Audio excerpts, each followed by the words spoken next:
Transit means movement of planets, जिसे हम गोचर कहते हैं। जब प्लैनेट एक राशि से दूसरे राशि में मूव करता है, यानी राशि परिवर्तन करता है एक सर्टेन टाइम पीरियड के लिए, तो उसे हम ट्रांजिट कहते हैं। जब ये ट्रांजिट का प्लैनेट किसी पर्टिकुलर हाउस में जाता है, तो वो प्लैनेट उस राशि और हाउस को एक्टिवेट करता है और उस अकॉर्डिंग वो रिजल्ट्स देता है। ट्रांजिट मीन्स कि यूनिवर्स में जो प्लैनेट की मूवमेंट होती है और जो सबके लिए है, इसमें हर प्लैनेट का एक सर्टेन टाइम पीरियड होता है। देखिए, ट्रांजिट में जो प्लैनेट्स होते हैं, एक स्लो मूविंग प्लैनेट्स होते हैं और दूसरी तरफ फास्ट मूविंग प्लैनेट्स होते हैं। देखिए, जो स्लो मूविंग ट्रांजिट के प्लैनेट्स होते हैं वो कहीं ना कहीं एक राशि में बहुत देर तक रहते हैं। जैसे कि सैटर्न 2.5 ईयर्स के लिए एक राशि में स्थित होता है, जुपिटर 1 ईयर के लिए, राहु एंड केतु 1.5 साल के लिए।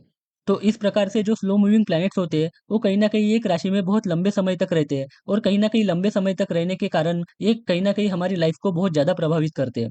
तो मेनली हम तो जब ट्रांजिट की बात होती है तो मेनली सैटर्न और जुपिटर का मेनली हम ट्रांजिट को एनालाइज करते हैं, क्योंकि इनका ट्रांजिट काफ़ी इंपॉर्टेंट देखा जाता है। इसके अलावा राहु केतु का भी जो इफेक्ट होता है वो सिग्निफिकेंट होता है, क्योंकि ये कहीं ना कहीं 18 मंथ्स के लिए यानी 1.5 साल के लिए एक राशि में ट्रांजिट करते हैं। देखिए, फास्ट मूविंग ट्रांजिट जो प्लैनेट्स होते हैं वो होते हैं Mars, sun, moon, Venus and Mercury. देखिए, इनका भी ट्रांजिट इंपॉर्टेंट होता है, ऐसा नहीं कि इंपॉर्टेंट नहीं है, ये भी रिजल्ट्स देते हैं। लेकिन इनका ट्रांजिट सिर्फ कुछ ही दिनों के लिए होता है, बहुत लंबे ड्यूरेशन के लिए नहीं होता। तो कहीं ना कहीं इनका जो इफेक्ट है वो थोड़े ही समय के लिए होता है, तो इसीलिए मेनली हम इनको इतना ऑब्जर्व नहीं करते। लेकिन इनका भी इफेक्ट बहुत ज़्यादा इंपॉर्टेंट और सिग्निफिकेंट होता है। अब ये जो ईयर है 2025, ये चेंजेस का ईयर है, क्योंकि चार बड़े प्लैनेट्स जो है mainly Saturn, Jupiter, Rahu and Ketu, जिनका प्रभाव काफ़ी लंबे समय तक होता है और काफ़ी सिग्निफिकेंट होता है। तो कहीं न कहीं ये 4 बड़े प्लैनेट जो है अपना राशि परिवर्तन करने वाले हैं इस साल। जैसे कि राहु और केतु 18th मई को ट्रांजिट कर रहे हैं पूरे 1.5 साल के लिए। जुपिटर जो है वो पूरे 1 ईयर के लिए ट्रांजिट कर रहे हैं 14th मई 2025 को। और सैटर्न 29 मार्च को पूरे 2.5 ईयर्स के लिए ट्रांजिट कर रहे हैं। तो क्योंकि ये 4 बड़े प्लैनेट्स जो है वो एक राशि में काफ़ी लंबे समय तक रहते हैं, तो कहीं न कहीं इनका प्रभाव भी हमारे लाइफ पर उतना ही सिग्निफिकेंट होता है। तो हम ये कह सकते हैं कि कहीं न कहीं ये ईयर जो है वो चेंजेस का है, और आने वाले कुछ समय में हमें चेंजेस एक्सपेक्ट कर सकते हैं हम। अब आपको ये देखना है कि आपका लगन कौन-सा है। देखिए, आपका जो लगन है उस अकॉर्डिंग आपको ये ट्रांज़िट देखना होगा। जैसे कि अगर आपकी फर्स्ट जैसे कि आपकी कुंडली के फर्स्ट हाउस में 2 नंबर लिखा है, तो कहीं न कहीं आपका ये टॉरस असेंडेंट है। अगर 1 नंबर लिखा है तो एरीज़ असेंडेंट है, 3 नंबर लिखा है तो जेमिनी। तो इस अकॉर्डिंग जो भी राशि आपके फर्स्ट हाउस में होगी उस अकॉर्डिंग आपका लगन होता है। तो उसके अकॉर्डिंग आपको देखना है। जैसे टॉरस असेंडेंट के लिए सैटर्न जो है वो 29 मार्च को 10th हाउस में जो एक्वेरियस राशि है, वहाँ से निकलकर वो पाइसेस यानी मीन राशि में स्थित हो गए। सो अब ये सैटर्न 11th हाउस को एक्टिवेट करेगा, और नेटिव को all of a sudden 11th house के और मीन राशि के रिजल्ट्स देखने को मिलेंगे। और इसमें आपको एस्पेक्ट को भी कंसीडर करना होगा। देखिए, मेनली सैटर्न के जो 3 एस्पेक्ट होते हैं, 3, 7 एंड 10th। तो सैटर्न जहाँ पे प्लेस होता है वहाँ से वो 3rd, 7th and 10th aspect से किसी पर्टिकुलर हाउस और प्लैनेट्स को देखता है। तो अब आपको वो भी कंसीडर करना होगा इसमें। देखिए, हो सकता है कि आपकी कुंडली का सैटर्न किसी और हाउस में हो। फॉर एग्जांपल, अगर आपकी कुंडली का सैटर्न अगर सेकंड हाउस में स्थित है, तो ये कुंडली का सैटर्न है, जिसको हम नेटल सैटर्न बोलेंगे। अगर सैटर्न की जगह जुपिटर होता तो हम इसे नेटल जुपिटर बोलते, और अगर मून होता तो हम नेटल मून इसको कंसीडर करते। कुंडली के जो प्लैनेट्स है उसे हम नेटल प्लैनेट्स कहेंगे, और ट्रांजिट के प्लैनेट्स को हम गोचर या ट्रांजिट के प्लैनेट्स ही बोलेंगे। और जो 11th हाउस में सैटर्न है उसे हम ट्रांजिट या गोचर का सैटर्न बोलेंगे। तो ये डिफरेंस आपको समझना होगा। देखिए, कुंडली में जो प्लैनेट्स है जिन्हें हम नेटल प्लैनेट्स बोलते हैं वो वही रहेंगे, और ट्रांजिट के प्लैनेट्स चेंज होते रहेंगे एक राशि से दूसरे राशि में। अब ट्रांजिट का जो सैटर्न है वो 11th हाउस को एक्टिवेट करेगा। और सपोज अगर नेटिव की 11th हाउस में कोई प्लैनेट है, जैसे कि मून 11th हाउस में है, नेटल मून, तो हम ये कहेंगे कि ट्रांजिट का सैटर्न जो है वो नेटल मून के ऊपर से गोचर कर रहा है, और ट्रांजिट के सैटर्न का प्रभाव उस मून पे आएगा और वो मून के भी रिजल्ट्स देगा। तो नेटिव को मून के रिजल्ट्स भी मिलना स्टार्ट होंगे। तो आपको अपने कुंडली के प्लैनेट्स और ट्रांजिट के प्लैनेट्स दोनों को ही अलाइन करके ओवरऑल इफेक्ट उसका कैसा होता है वो आपको समझना होगा। ये ट्रांजिट के प्लैनेट्स जो है वो हमारे लाइफ में होने वाले इवेंट्स को एक्टिवेट करते हैं, जैसे कि करियर में चेंजेस होना, या नई जॉब मिल जाना, या मैरिज। और इसमें भी सैटर्न और जुपिटर इन दो प्लैनेट्स का रोल काफ़ी सिग्निफिकेंट होता है।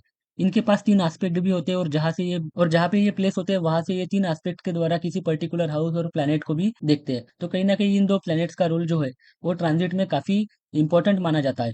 अब सोचने वाली बात यह है कि सैटर्न का ट्रांजिट आपके लिए कैसा हो सकता है?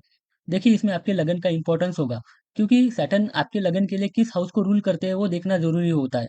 देखिए, जिस पर्टिकुलर प्लैनेट का आप ट्रांजिट देख रहे हो वो पर्टिकुलर प्लैनेट आपके लगन के लिए योग कारक है कि नहीं, मारक है कि नहीं, वो भी देखना एक इम्पोर्टेंट होता है। फॉर एग्जाम्पल, अगर हम टॉरस असेंडेंट के लिए देखें, तो सैटर्न जो है वो 9th और 10th हाउस दोनों को रूल कर रहे हैं। क्योंकि केंद्र और त्रिकोण दोनों हाउसेस जो है वो शुभ है और दोनों को रूल कर रहे हैं, तो कहीं न कहीं अकेले सैटर्न ही इस लगन के लिए राजयोग कारक प्लैनेट है। और सैटर्न जो है वो 11th हाउस में यानी मीन राशि में जा रहे हैं। एक अच्छी लॉर्डशिप लेके अगर सैटर्न 11th हाउस यानी लाभ के हाउस में जा रहा है तो कहीं ना कहीं तो हम ये कह सकते हैं कि कहीं ना कहीं टॉरस असेंडेंट को सैटर्न के कुछ अच्छे रिजल्ट मिल सकते हैं। वहीं अगर हम कैंसर असेंडेंट के लिए देखें तो सैटर्न जो है वो 7th और 8th हाउस को रूल करता है। कहीं ना कहीं कैंसर असेंडेंट के लिए सैटर्न जो है वो मारक है, और लियो असेंडेंट के लिए 6th और 7th हाउस को रूल करता है, तो यहाँ पे भी सैटर्न एक मारक प्लैनेट है। तो हम ये कह सकते हैं कि इन दो लगन के लिए सैटर्न जो है वो अपने मिक्स रिजल्ट्स देंगे। तो कहीं न कहीं हम ये कह सकते हैं कि इन 2 लगन के लिए सैटर्न जो है, वो कहीं न कहीं अपने मिक्स रिजल्ट दे सकते हैं। तो आपको ये देखना होगा कि आपके लगन के अकॉर्डिंग कौन-सा प्लैनेट कारक है, मारक है या न्यूट्रल है। अब जुपिटर जो है वो मिथुन राशि में ट्रांज़िट करेंगे। जुपिटर जो है वो एक नेचुरल बेनिफिक प्लैनेट है, जो आपके लगन के हिसाब से जिस हाउस में भी जाएँगे, उस हाउस और राशि को एक्टिवेट करेंगे और वहाँ के रिजल्ट आपको मिलेंगे। और इसमें हम जुपिटर के एस्पेक्ट को भी कंसीडर करेंगे।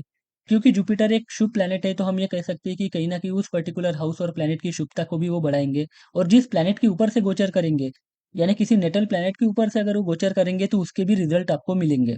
और बाकी जो प्लैनेट्स हैं, वो भी इसी तरह से रिज़ल्ट देंगे। अभी हमने डिस्कस किया कि किस तरह से जो ट्रांज़िट है, वो आपके लाइफ़ के जो इवेंट्स हैं उसको एक्टिवेट करते हैं, like success, career, marriage, wealth. ये लेकिन ये सब तभी मैनिफेस्ट हो सकता है जब आपकी कुंडली में इसके योग हो। और इसके साथ-साथ दशा भी इम्पोर्टेंट है कि कौन-सी अंतर्दशा या महादशा चल रही है। फॉर एग्ज़ाम्पल अगर हम सैजिटेरियस असेंडेंट को देखें, तो कहीं न कहीं जुपिटर जो है वो इस साल मिथुन राशि में जा रहे हैं, यानी जुपिटर जो है वो इस असेंडेंट के लिए 7th हाउस में जा रहे हैं, और 7th हाउस मैरिज का है। तो कहीं न कहीं इस असेंडेंट के लिए मैरिज के योग बन रहे हैं। लेकिन मैरिज तभी हो पाएगी जब इस कुंडली में मैरिज के योग होंगे या वो कॉम्बिनेशंस होंगे, और साथ में दशा भी इसमें इम्पोर्टेंट होगी। तो योग, दशा और ट्रांजिट ही आपके प्लैनेट्स में होने वाले जो इवेंट्स हैं, उसको वो एक्टिवेट करते हैं। तो समझना होगा कि कोई इवेंट होने के लिए कहीं न कहीं वो योग, दशा और ट्रांजिट का एक अलाइनमेंट होना ज़रूरी है। अब हम ये डिस्कस करते हैं कि कोई ट्रांजिट का प्लैनेट अगर किसी प्लैनेट के ऊपर से गोचर करता है, तो कैसे रिज़ल्ट मिलते हैं। फॉर एग्ज़ाम्पल लियो असेंडेंट के लिए सन 11th हाउस में है, और जुपिटर जो है, जो नेचुरल बेनिफिक प्लैनेट है, अगर वो सन के ऊपर से गोचर कर रहे हैं, नेटल सन के ऊपर से गोचर कर रहे हैं, तो कहीं न कहीं ये जुपिटर जो है, तो कहीं न कहीं जुपिटर जो है वो सन के अच्छे रिजल्ट्स आपको देंगे। जैसे कि सन जो है वो नेम फेम को इंडिकेट करता है, तो कहीं न कहीं आपका नेम फेम आपको मिल सकता है। कहीं न कहीं जुपिटर जो है वो सन के ऊपर से गोचर कर रहा है, तो कहीं न कहीं वो आपको गवर्नमेंट जॉब भी आपको मिल सकती है अगर उसके योग होंगे तो। आपके स्टेटस को इम्प्रूव कर सकता है, आपको गवर्नमेंट से लाभ मिल सकता है या गवर्नमेंट जॉब भी मिल सकती है। तो जुपिटर का ट्रांजिट अगर सन के ऊपर से होता है तो ये सब हमें देखने को मिल सकता है।